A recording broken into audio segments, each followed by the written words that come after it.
Et nous tenions aujourd'hui à prendre un petit peu de temps pour penser au centre de sauvegarde de la faune sauvage attaché au refuge de l'Arche en Mayenne, qui nous alerte depuis plusieurs mois sur le caractère critique de sa situation financière et est aujourd'hui provisoirement fermé. Ce centre est agréé par l'État pour les départements de Mayenne, mais aussi de Sarthe et de Maine-et-Loire. L'activité des centres de faune sauvage est essentielle à la sauvegarde de la biodiversité, que cela soit pour des animaux retrouvés blessés, pour des saisies judiciaires d'animaux exotiques détenus par des particuliers. Tout le monde, pouvoir public et particuliers, font appel au centre de sauvegarde. Pour le refuge de l'Arche, c'est 1400 animaux accueillis en 2022. Il est donc inconcevable de les voir continuer ainsi à fonctionner uniquement grâce à la générosité de donateurs ou, pour ce centre en particulier, sur une subvention unique de la ville de Château-Gontier. Il est donc urgent de trouver un mode de financement pérenne sur un champ de compétences où notre région est chef de file.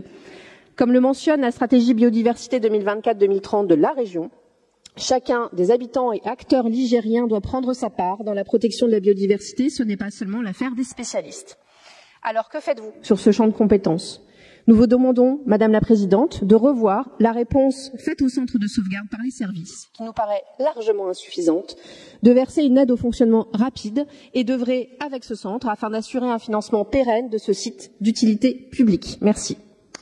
Effectivement, le centre de sauvegarde, il a été créé à l'époque au refuge de l'Arche sous la base d'un don d'un monsieur Perrin, qui a fait un don pour acheter un bâtiment, pour construire un bâtiment et pour installer un centre de sauvegarde. Par contre, vous savez, c'est comme tous ces dons-là. Une fois qu'on a fait l'investissement, qui est-ce qui paye le fonctionnement?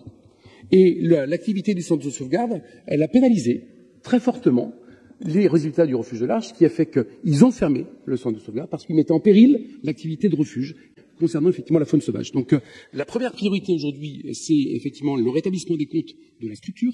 La deuxième priorité, s'il y en avait une deuxième, avant de s'occuper de la réouverture du centre de sauvegarde, c'est de s'occuper des locaux sociaux, des salariés qui travaillent aujourd'hui au refuge et qui méritent aussi un peu d'attention et qui méritent effectivement une priorité d'eux avant même la question de la réouverture du centre de sauvegarde. Vous pourrez aller voir, parce que vous êtes certainement visiter les vestiaires des salariés.